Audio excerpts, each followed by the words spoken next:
السلام عليكم ورحمة الله وبركاته. بسم الله والحمد لله والصلاة والسلام على رسول الله وعلى آله وصحبه أجمعين. മനുഷ്യൻ്റെ ശരീരം എപ്പോഴും താല്പര്യപ്പെട്ടുകൊണ്ടേയിരിക്കുന്ന, മനുഷ്യനെ അങ്ങേയറ്റം ആഗ്രഹിപ്പിക്കുന്ന, മനുഷ്യൻ്റെ കണ്ണിൽ വളരെ ഭംഗിയുള്ളതായി അലങ്കാരമായി കാണിക്കപ്പെടുന്ന ഒരുപാട് സംഗതികൾ ഈ ഭൂമിയിലുണ്ട് എന്നാണ് ഖുതുബ തീരാ നേരത്ത് ഓതിയ ആയത്ത് നമ്മളെ ഓർമ്മപ്പെടുത്തിയത്. ദുയ്യിന ലിന്നാസി ഹുബ്ബു ശഹവാതി മിനൻ നിസാഇ വൽ ബനീന വൽ ഖനാതീരിൽ മുഖന്തറതി മിനൽ ദഹബി വൽ ഫിദ്ദ വൽ ഖൈലിൽ മുസവ്വമതി വൽ അൻആമി വൽ ഹർസ്. മനുഷ്യന്റെ ശരീരം എപ്പോഴും താല്പര്യപ്പെടുന്ന, മനുഷ്യനെ ആകർഷിപ്പിക്കുന്ന എന്തെല്ലോ വസ്തുക്കൾ അള്ളാഹു ഈ ഭൂമിയിൽ വെച്ചിട്ടുണ്ട്. സ്ത്രീകള്, സന്താനങ്ങള്, കുന്നുകൂടിയിരിക്കുന്ന സ്വർണ്ണവെള്ളി അടക്കമുള്ള സ്വത്തുക്കള്, കാണാൻ ഭംഗിയുള്ള കുതിരകള്, അതുപോലെ കൃഷിയും നാക്കാലികളും, ഇതെല്ലാം മനുഷ്യനെ ആകർഷിപ്പിക്കുന്ന വസ്തുക്കളാണെന്നാണ് പരിശുദ്ധ ഖുർആൻ പറഞ്ഞത്. പക്ഷേ ആ കൂട്ടത്തിൽ ആദ്യമായി അള്ളാഹു പറയുന്നത് മിനൻ നിസാ, പെണ്ണുങ്ങളെയാണ്. എന്തുകൊണ്ട്? മഹാനായ ഇമാം ഖുർത്തുബി റളിയല്ലാഹു അൻഹു പറഞ്ഞു, ബദഅ ബിഹിന്ന, മനുഷ്യരെ ആകർഷിപ്പിക്കുന്ന പലതുകൊണ്ടായിട്ടും അല്ലാഹു സുബ്ഹാനഹു വ തആല ആദ്യമായി എണ്ണുന്നത് സ്ത്രീകളെയാ. എന്തുകൊണ്ട്? ലികസറത്തി തശവ്വുഫിൻ നുഫൂസി ഇലൈഹിൻ, മനുഷ്യൻ പെണ്ണിലേക്ക് ആകർഷ്ടനാവുന്നത് പോലെ മറ്റുള്ള ഒരു വസ്തുവിലേക്കും ആകർഷനാവുന്നില്ല. മനുഷ്യനെ ഏറ്റവും കൂടുതൽ ആകർഷിപ്പിക്കുന്ന, മനുഷ്യൻ ഏറ്റവും കൂടുതൽ ആഗ്രഹിക്കുന്നത് പെണ്ണിനെയാ. മാത്രമല്ല, വലി അന്നൻ നിസാഅ ഹബാഇലു ശൈത്താൻ, മീൻ പിടിക്കുന്നവർ മീൻ കിട്ടാൻ വേണ്ടി വല വീശുന്നത് പോലെ പിശാചുക്കൾ സജ്ജനങ്ങളായ മനുഷ്യരെ പേപ്പിക്കാൻ വീശുന്ന വലകളാണ് സ്ത്രീകൾ എന്ന് പറയുന്നത്. പെണ്ണിനെ ഉപയോഗപ്പെടുത്തിയിട്ട ശൈത്താൻ മനുഷ്യനെ ഏറ്റവും കൂടുതൽ പേപ്പിക്കുന്നത്. അതുകൊണ്ടാണ് ഇന്നത്തെ ഖുതുബയിൽ നമ്മൾ കേട്ടത്, ഹബീബായ മുഹമ്മദ് റസൂലുള്ളാഹി സ്വല്ലല്ലാഹു അലൈഹി വസല്ലം തങ്ങൾ പറഞ്ഞു, ലാ യഖ്ലുവന്ന റജുലുൻ ബിംറഅത്തിൻ ഇല്ലാ വമഅഹാ ദൂ മഹ്റം. ഒരു അന്യപുരുഷരും ഒരു അന്യസ്ത്രീയും ഒറ്റപ്പെടുന്ന, തനിച്ചാകുന്ന, ഏകാന്തവാസം നയിക്കുന്ന ഒരു സാഹചര്യം ഒരാളും ജീവിതത്തിൽ ഉണ്ടാക്കുകയേ ചെയ്യരുത്. എന്തുകൊണ്ട്?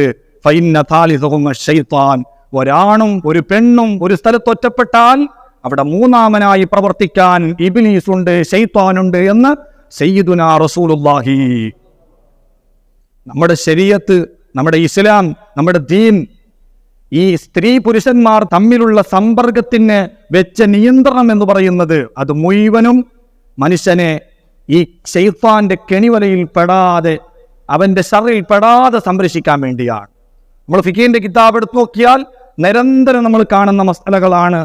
ആണും പെണ്ണും എവിടെ ഹറാമായ രീതിയിൽ സംഗമിക്കാൻ സാഹചര്യമുണ്ടോ ആ ഡോറ് തന്നെ, ആ സാഹചര്യം തന്നെ ഇസ്ലാം അടച്ചു കളയും.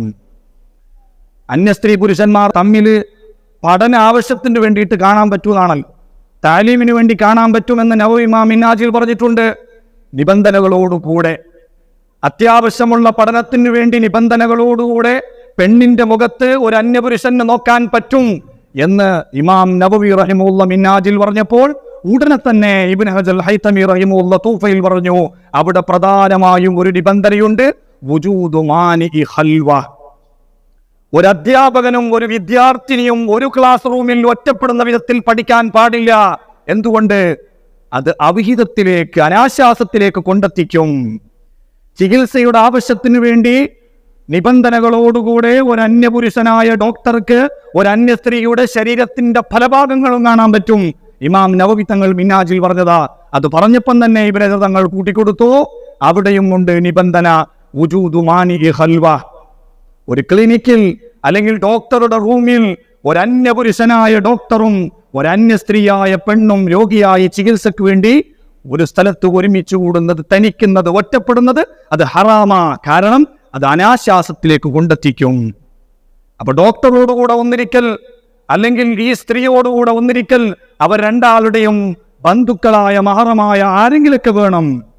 അല്ലെങ്കിൽ ആ സ്ത്രീയോടുകൂടെ അതേ ക്ലിനിക്കിൽ ജോലി ചെയ്യുന്ന ഒരു നേഴ്സ് വേണം. അങ്ങനെയല്ലാതെ ഒരു ഡോക്ടറും ഒരു പേഷ്യന്റും ഒരു റൂമിൽ ഒറ്റപ്പെടാൻ പാടില്ല.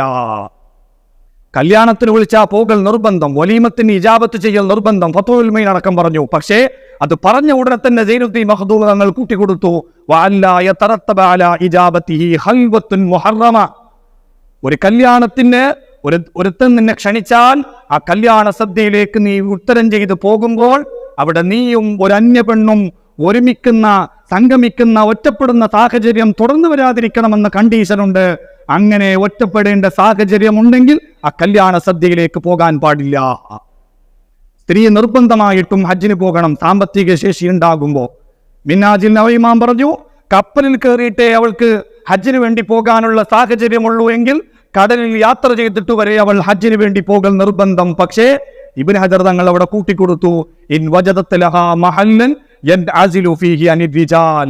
കപ്പലിൽ യാത്ര ചെയ്യുമ്പോൾ അന്യ പുരുഷന്മാരിൽ നിന്ന് വിട്ടുനിൽക്കാൻ, അവൾക്ക് സുരക്ഷിതയായി മാറി നിൽക്കാനുള്ള സാഹചര്യം ഉണ്ടെങ്കിലേ അവൾ കപ്പലിൽ കയറി യാത്ര ചെയ്തിട്ട് ഹജ്ജിന് പോകൽ നിർബന്ധമുള്ളൂ, അല്ലെങ്കിൽ ഹജ്ജിന് വേണ്ടി പോകണ്ട. എത്രയെത്ര മസലകളാണ്, അതൊന്നും വേണ്ട. അവസാനം ഇദ്ദയുടെ ബാബിന്റെ സമാപനത്തോടനുബന്ധിച്ച് ഇബ്നു ഹജർ തങ്ങൾ പറഞ്ഞു, ഇതൊന്നും വേണ്ട, ഒരു റൂം വേണ്ട, ഒരു ഓഫീസ് വേണ്ട, ഒരു ഷോപ്പ് വേണ്ട, അതെല്ലാം കടുത്ത തെറ്റാണ്. ഒരു ഓഫീസിൽ ഒരു അന്യ പുരുഷനും ഒരു അന്യ സ്ത്രീയും ഒറ്റപ്പെടുന്ന സാഹചര്യം ഇന്ന് വ്യാപകമായി പോയിട്ടുണ്ട്. ഇന്നത്തെ ഖുതുബയിൽ പ്രത്യേകം ഓർമ്മപ്പെടുത്തി, ആളുകൾ വളരെയധികം നിസ്സാരവൽക്കരിച്ച മഹാ തെറ്റാണ് അന്യ സ്ത്രീ പുരുഷന്മാർ തമ്മിൽ ഒരു സ്ഥലത്ത് ഒറ്റപ്പെടുക എന്ന് പറയുന്നത്.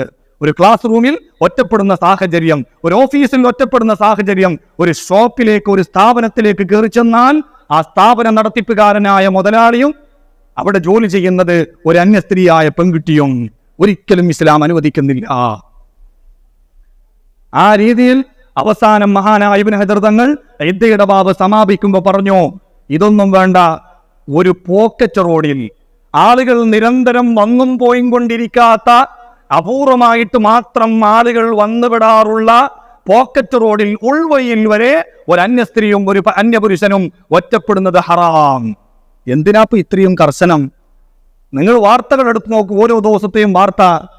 വീട്ടമ്മ ജോലി കഴിഞ്ഞ് വരുമ്പോഴത്തേക്കും വീട്ടമ്മക്ക് നേരെ റോഡ് സൈഡിൽ ലൈംഗികാതിക്രമം, അല്ലെങ്കിൽ കടന്നു പിടിച്ചു, പീഡനശ്രമം. എത്രയാ നമ്മൾ ഓരോ ദിവസം കേൾക്കുന്നത്? എന്തുകൊണ്ട് ഇതെല്ലാം സംഭവിച്ചു? പരിശുദ്ധ ഇസ്ലാം പറഞ്ഞു, ഒരന്യ സ്ത്രീയും ഒരന്യ പുരുഷനും ഒരു സ്ഥലത്ത് ഒറ്റപ്പെട്ടാൽ അവർ രണ്ടുപേർക്കിടയിൽ അവിഹിതം നടക്കാൻ വേറൊന്നും വേണ്ട, ആ സാഹചര്യം തന്നെ ധാരാളം. അപ്പൊ സാഹചര്യങ്ങൾ ഇല്ലാതാക്കാൻ ശ്രമിക്കുക. മഹാനായ ഉമർ ബിൻ അബ്ദുൽ അസീസ് രാജാവ് അവിടുത്തെ പ്രിയപ്പെട്ട ശിഷ്യനായ മൈമൂൻ ബിൻ മിഹ്റാനെ ഉപദേശിച്ച ഉപദേശമാണ് നമ്മൾ ഇന്നത്തെ ഖുതുബയിൽ കേട്ടത്. മഹാനായ അല്ലാമ ഇബ്നുൽ ജൗസി തങ്ങൾ ദംഉൽ ഹവാ എന്ന് പറയുന്ന ഗ്രന്ഥത്തിൽ അത് പ്രത്യേകം ഉദ്ധരിച്ചിട്ടുണ്ട്. ഔസാനി ഉമർ ബിൻ അബ്ദുൽ അസീസ്, ഇസ്ലാമിന്റെ 5ാം ഖലീഫയായ ഉമർ ബിൻ അബ്ദുൽ അസീസ് രാജാവിനോട് ഉപദേശിച്ച 3 ഉപദേശങ്ങളിൽ ഒന്നാമത്തെ ഉപദേശം, ലാ തഖ്ലു ബിംറഅത്തിൻ ലാ തഹില്ലു ലക്. നിനക്ക് ഹലാലല്ലാത്ത, നിന്റെ സ്വന്തം കുടുംബക്കാരല്ലാത്ത, നിന്റെ ബന്ധുക്കളല്ലാത്ത ഒരു അന്യ പെണ്ണുമായി നീ ഒറ്റപ്പെടുന്ന സാഹചര്യം ജീവിതത്തിൽ ഉണ്ടാക്കേ ചെയ്യരുത്.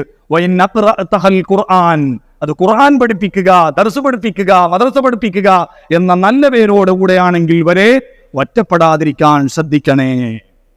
അപ്പൊ പിന്നെ ആളുകൾ പറയും, ഞങ്ങളെല്ലാം കുറച്ച് നല്ല മനുഷ്യന്മാരാണ്. ഇപ്പൊ അങ്ങനെയുണ്ട്, കുറെ കള്ളത്തൊരീക്കത്താർ വന്നിട്ട് അവർക്ക് ഇങ്ങനത്തെ ഹുക്കുമുകളൊന്നും ബാധകമല്ല, ഞങ്ങൾക്ക് കുറച്ച് കൺട്രോൾ കൂടുതലാണ്, നിയന്ത്രണം കൂടുതലാണ്, ഒരു പെണ്ണുമായിട്ട് ഒറ്റപ്പെട്ടത് കൊണ്ട് മാത്രം ഒരു അവിഹിതവും നടക്കൂല എന്ന് പറഞ്ഞു നടക്കുന്ന കുറെ തട്ടിപ്പുകാർ, കുറെ കള്ളത്തൊരീക്കത്തുകാർ, കുറെ ആത്മീയ ചൂഷണക്കാർ, അങ്ങനെ വേണം അവരെ പറ്റി പറയാൻ.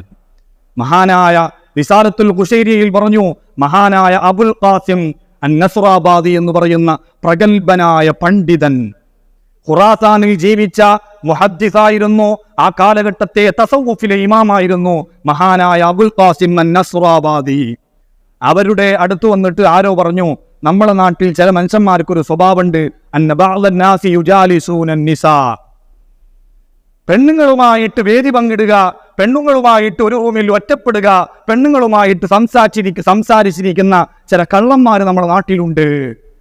എന്നിട്ട് അവരെ അതിനെ എതിർത്ത് സംസാരിച്ചാൽ അപ്പൊ അവർ പറയുന്ന മറുപടി, അന മഅസൂമും ബിറുഖിയത്തിഹിന്ന, ഞാൻ നിങ്ങളെ പോലെയല്ല, എനിക്ക് ഭയങ്കര കൺട്രോൾ കൂടുതലാ, ഞാൻ അങ്ങനെ ഒരു പെണ്ണിന്റെ മുഖത്ത് നോക്കിയത് കൊണ്ടോ, ഒരു പെണ്ണിനെ പിടിച്ചത് കൊണ്ടോ, ഒരു പെണ്ണുമായി ഒരു റൂമിൽ ഒറ്റപ്പെട്ടത് കൊണ്ടോ അങ്ങനെയൊന്നും അവിഹിതങ്ങളോ അനാശാസങ്ങളൊന്നും സംഭവിക്കില്ല എന്ന് ന്യായം പറഞ്ഞ് അന്യ സ്ത്രീകളുമായി സംഗമിക്കുന്ന കുറെ ആളുകൾ നമ്മുടെ നാട്ടിലുണ്ട്. എന്ന് മഹാനായ അബുൽ ഖാസിം അൻ-നസറാബാദി റഹിമഹുള്ളയോട് വന്നിട്ട് പറഞ്ഞപ്പോ മഹാനവറുകൾ പറഞ്ഞു, മാദാമത്തിൽ അസ്ബാഹു ബാഖിയ ഫഇന്നൽ അംറ വന്നഹിയ ബാഖി. ഈ ഭൂമിയിൽ മനുഷ്യനുള്ള കാലത്തോളം, അള്ളാഹുവിന്റെ പടപ്പുകളാകുന്ന മനുഷ്യരുള്ള കാലത്തോളം, ആ മനുഷ്യർക്കിടയിൽ ആ സൃഷ്ടാവായ റബ്ബിന്റെ വിധി വിലക്കുകൾ തുടരുക തന്നെ ചെയ്യും. അതിനെ കാറ്റിൽ പറത്താൻ ഒരാൾക്കും അധികാരമില്ല. അതേത് വലിയ കള്ളത്തൊരീകത്തുകാരനാണെങ്കിലും ഏത് വലിയ ആത്മീയ ചൂഷണക്കാരനാണെങ്കിലും അള്ളാഹുവിന്റെ അംറും നഹിയും വിധി വിലക്കുകൾ അനുസരിക്കാതെ ജീവിക്കാൻ ഒരാൾക്കും ഇവിടെ അധികാരമില്ല. എന്നിട്ട് മഹാനവറുകൾ പറഞ്ഞു,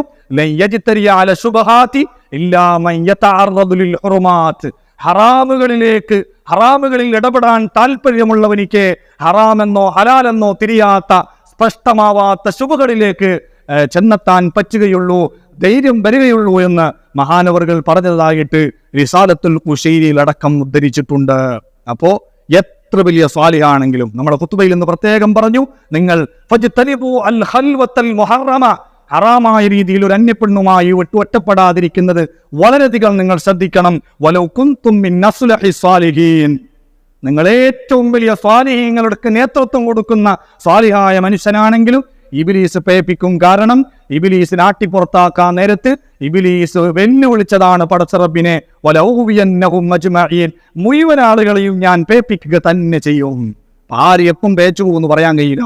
അതുകൊണ്ട് ശ്രദ്ധിക്കുക, സാഹചര്യം ഇല്ലാണ്ടാക്കുക എന്നല്ലാതെ സാഹചര്യം ഉണ്ടായിട്ട് ഹറാമിൽ നിന്ന് മാറി നിൽക്കാൻ മാത്രമുള്ള ഈമാനൊന്നും അള്ളാഹു നമുക്ക് തന്നിട്ടില്ല. അപ്പൊ ജീവിതത്തിൽ ഇത്തരം ഹറാമിന്റെ സാഹചര്യങ്ങളിൽ നിന്ന് വിട്ടുനിൽക്കുക എന്നത് മാത്രമേ ഇത്തരം അനാശ്വാസങ്ങളിൽ നിന്ന്, അവിഹിതങ്ങളിൽ നിന്ന്, ചീത്തപ്പേരിൽ നിന്ന് നമുക്ക് മാറി നിൽക്കാനുള്ള വകുപ്പുള്ളൂ.